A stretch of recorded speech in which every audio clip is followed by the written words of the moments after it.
Why are you all here at 12 o'clock in the morning? Oughtn't you be at school? No, don't go to school. Have you finished school? Yeah.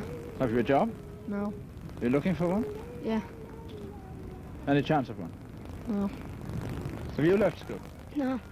Why aren't you at school? We only go in the afternoon. There's no school in the morning. You mean you're going to a tech? Yeah. Oh, you're going to the tech? Yeah. What are you going to be? I don't know. What about you? I go to the tech as well. You do, yeah. And you? We go to school. And why aren't you at school now? Ma kept me home this morning. Why? I really slept it out. You slept it out until Friday. Yeah. What about a job? I'm looking for one. That's what? Like what? A messenger boy. What about you? I'm not working. I'm looking for a job. You're looking for a job? Yeah. As? Okay, as long as I get a job. Now, what's it like living down here? You can do any amount of things in the flats. Once you have friends, you're okay.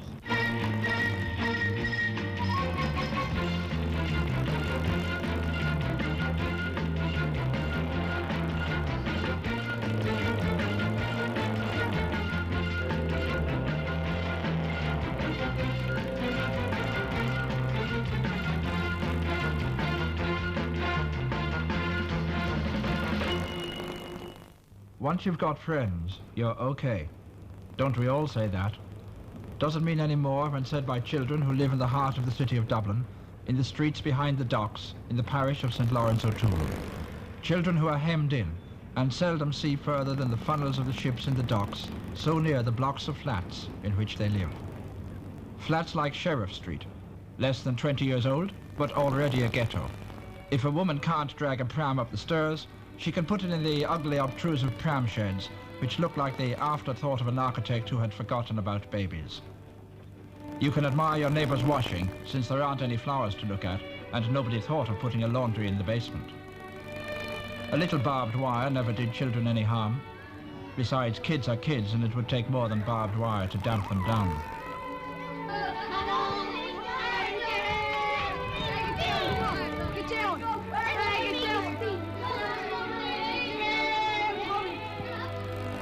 There's a lot of washing in the flats, and an awful lot of children.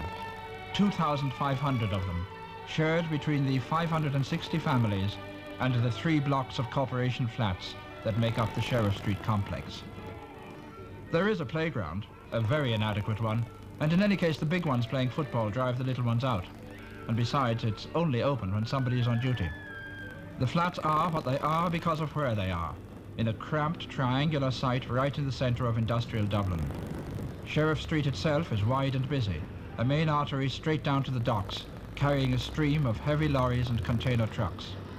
Sheriff Street Bridge spans a stretch of water called Spencer Dock, and nearby too is the railway. All this is irresistible temptation to children, bored by the empty concrete of the flats. I can go see in the hills. Can you still go in there? Yeah, but... And are you let in there now? No, in the night time you have a security. But during the day, are you still going in and playing around that dock? Yeah. You get fed up at the playground, and there's more open space in there. And you can do what you like in there, you know. You're not afraid of breaking windows or anything with a ball or anything like that. And there's plenty of open space. It's just gone to waste, it's just left there. There's nowhere else to play, because if you go out on the road you get a bang of a car, and if you're missing in here you get fed up all day. And you can't stay in the flats all day. If you're playing football or something in the flat, they say all the women start giving out because you're breaking a window or something. There have been a number of drownings at the disused dock involving children from the flats. CIE are legally responsible for Spencer Dock, and they say they have no statutory power to fill it in, since a number of firms still draw water from it. Since the drowning started, CIE have built walls and improved fencing. They have removed barges and bollards which attracted the children, and during the summer they employ a full-time watchman. But all that is little consolation to Mrs. Bernadette Dennis, whose son Georgie was drowned in Spencer Dock. Well, he was after being in school that day, and when his school was over, he just came up and left in his bag and went down to play. And he came up then and had his tea, and he went down to play again, and next about 6:30, the children kept roaring that he was in the water. And I looked out the window, and I seen the crowds just roaring up saying it was my lad. We were just down there throwing bricks into the water, and Georgie told me to go over to the Moss Bank, and I went over for rocks, and I came back and I just seen bubbles coming up. And then this lad, Joseph, he fell off the roof here about 4 years ago, and he's got psoriasis since. He broke out with a nerve rash since. Mrs. Dennis's troubles have not come to an end. Since we filmed this interview, her 6-year-old son Gerard was hit by a car in Sheriff Street. He was chasing a toy which another child threw out into the traffic. Fortunately, Gerard suffered from no more than shock and was discharged from hospital after a few hours. Accidents like that happen in Sheriff Street. Ever since, my mind has been a hell to me here, with the other younger children. Anything outside the flats is inviting. A watchman's fire, a passing lorry, a dangerous dock. There are small patches of trampled grass here and there among the flats, but the children are not allowed to use them. Instead, they are provided with a concrete playground which has a few swings and a small pavilion in which 2 paid helpers do their best for a very few of the toddlers for several hours a day. In this inadequate environment, children turn to delinquency. When denied the opportunity for legitimate play, they assert their frustration by indulging in what we like to call antisocial behavior.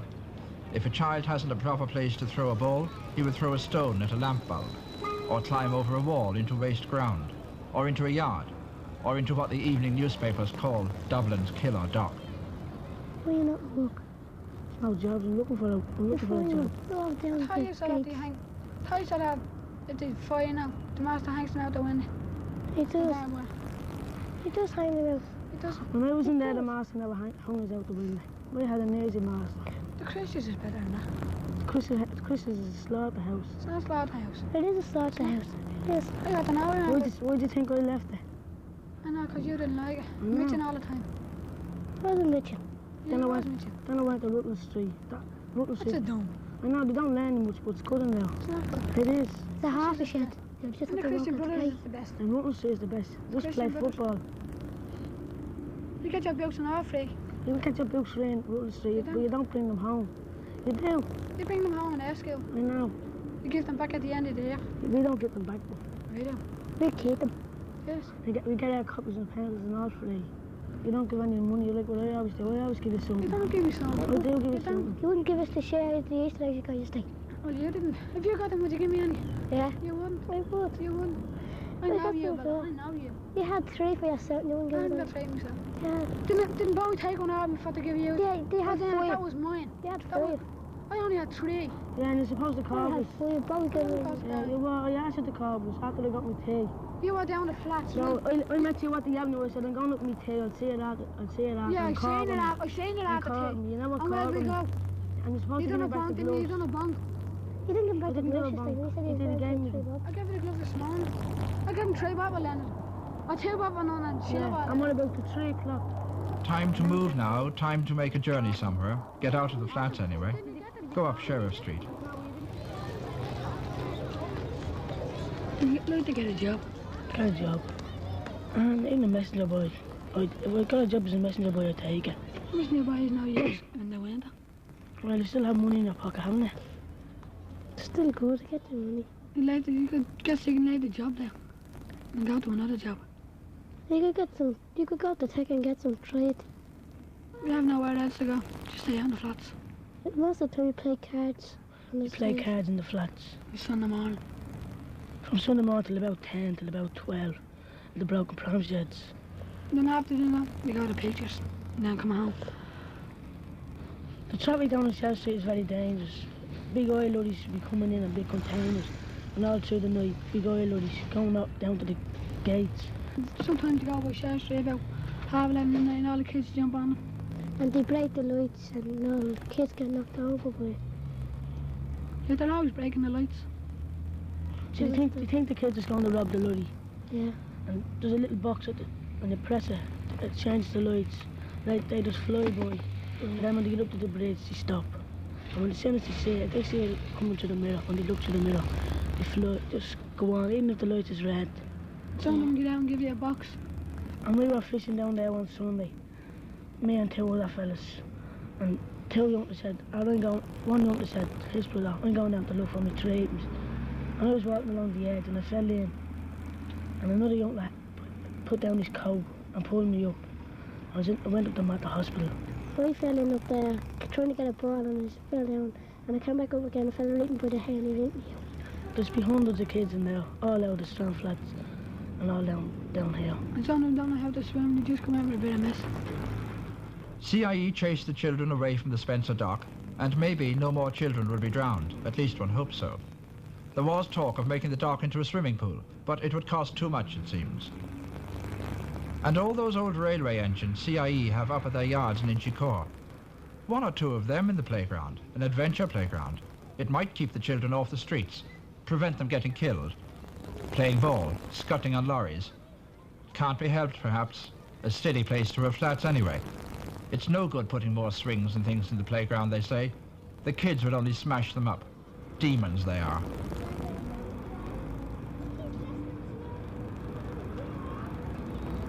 One woman who knows all about living in the flats is Mrs. Vera Kavanagh. When she was younger, she was a professional singer. She had 12 children and doesn't sing very much around the house now. Yes, a house, not a flat. A little house beside the flats.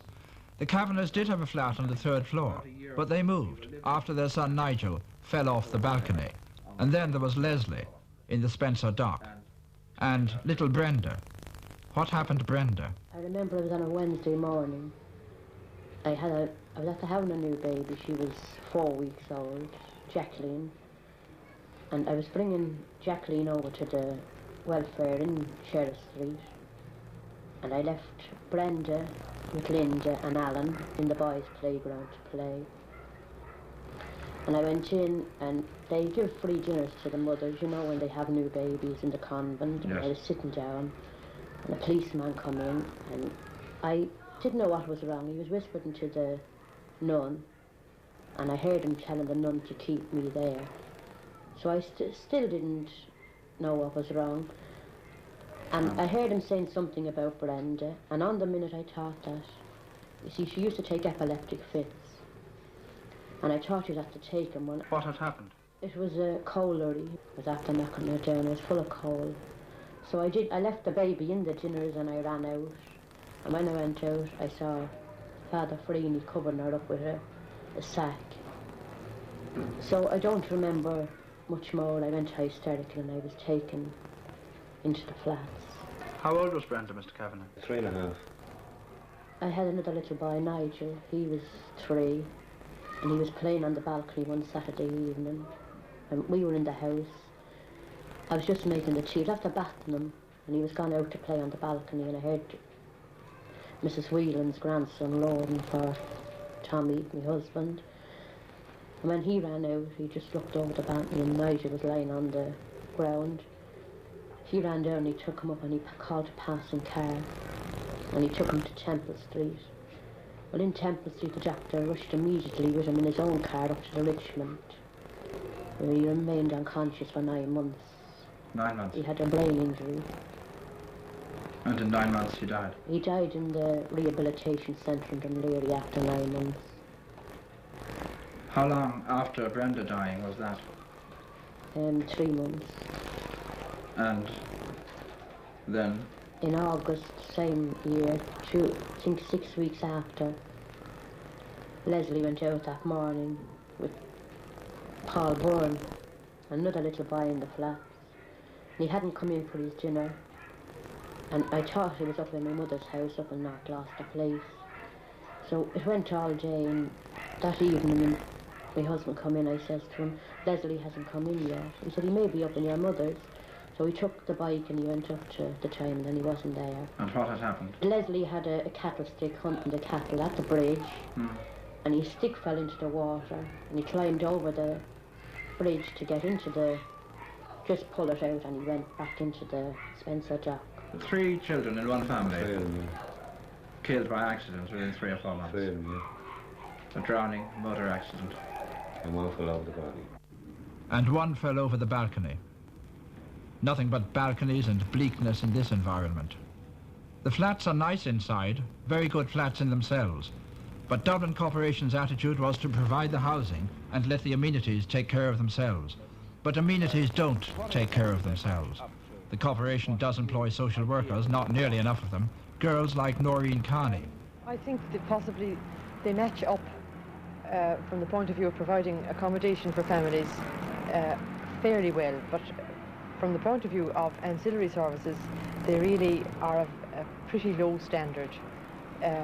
Not just schools and health clinics, but especially play facilities, which are... Well, these blocks here in Sheriff Street have been here for 20 years or so. Are you more satisfied with what's going up now, places like Ballymun? Oh yes, I think so. But even for a group of buildings which are only 20 years old, these seem to have been pretty poorly planned. I mean, as we look around us, they're planned around a square, which looks to me as if it could make an ideal playground, instead of which these clotheslines and coal sheds, etc., are put here. Instead of being tucked away. Instead of being tucked away and marking that out into a very reasonable playground, and perhaps having some grass, where the mothers can watch their children quite happily from here, and they're safe from traffic and from any of the hazards which abound in this area. What is the real function of play for children, particularly children living in a city environment like this? I wouldn't even distinguish particularly for children in the city. I think play is an important part of development for any child, and this hasn't been understood up to now. It has been known that children need to be fed and their health should be looked after, and that they need schooling. But play is as important a part of the development as any of these. In order to develop language, a child has to be taught to play, it has to learn to play. Now this can be done in a home which has a garden and lots of other facilities quite easily in a natural sort of way. Where these aren't provided naturally, and where there are other difficulties of small flats where the children are compelled, if you like, to go outside, big numbers of children, you have to provide this over and above what the family can produce themselves. The Sheriff Street children do escape the odd time, of course, off to the country in a minibus, off to a house in County Wicklow up by the Wicklow Gap, a house owned by the Department of Lands and Forestry and made available through somebody's good offices, and as a sort of contribution to conservation here, show the children of our nation the beauty of our nation.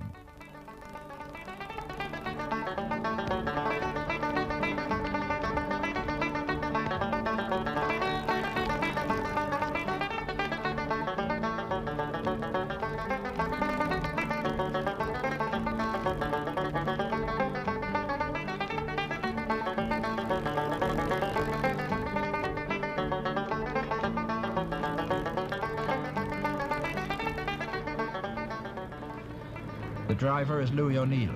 He's the playground supervisor of the Catholic Social Welfare Bureau, which runs a number of playgrounds for the corporation, including the Sheriff Street one. He brings as many boys or girls out to Oakwood in Wicklow as he can.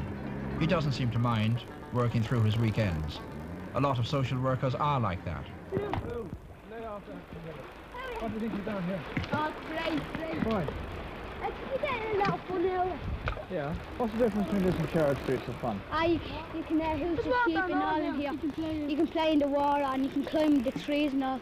But do not miss all the lorries and cars. No. Hate them now. We like the sheep that chase them. Yeah. And they're all robbers down there and all. They're nice up here. They like the food too. It's better than Sunday because you all do go out to pictures and all. And we can go on the mountains every day. Well, one of you at a time. What do you say? Well, Sunday all of them go out to pictures in the flats and all. And just some of the fellas that do be left by alone. And we won't be able to go to the pictures now, so we like the weekend down here. Uh-huh. Because you can climb the trees, you can hoose the sheep, swing on the rope. What? And the house is nice. And what? When you hoose the sheep, you can get the wool off. Get the wood off them. We do almost that. We call sheep. And what about the farmers? Would they like that? Yeah, they let us hoose the sheep for them. They asked us would we go down with them to hoose the sheep. But they had to stay out all day. So we said that we would be able to go. So you'd come back here again, would you? Yeah. And we like in the farm and we're going on the mountains. They're only great. And we do go travelling in the car. Yeah. Lovely views and all. Everything you want. Because there's no fun down in the flats. And there's fun down here. See, say you let your bog out on the road and then you run out after, you could get killed on the road. It's hard to believe, Louis, that there is such a place as Sheriff Street when we're down here and still it's only 35 miles away. You've worked in Sheriff Street a great deal. What are the major needs in a community like that one? One of the needs which I think a place like this can meet is the need to get out from it. I think we in Dublin have missed out on the fact that we have a most fantastic playground on our doorstep. And perhaps one of the big needs, particularly for the children in Sheriff Street, is the opportunity to get out as often as possible. When you're speaking of Sheriff Street, you're speaking of a dock area, a number of blocks of flats, heavy traffic coming to and from the docks, the railway, a young population hemmed in, all the dangers and difficulties that go with living in an area such as this. Louis O'Neill doesn't yet know about a piece of good news we heard a few days ago. A landowner in Westmeath, Thomas Pakenham, has offered to make available a house on his estate with 60 acres for use by children from Sheriff Street and other areas. Back in the area, Noreen Carney knows that a weekend in Wicklow is fine, but it doesn't go near solving the main problems. It is a question of finance, and I wonder if any of us are prepared to pay more rates and taxes in order that the corporation can provide better housing estates.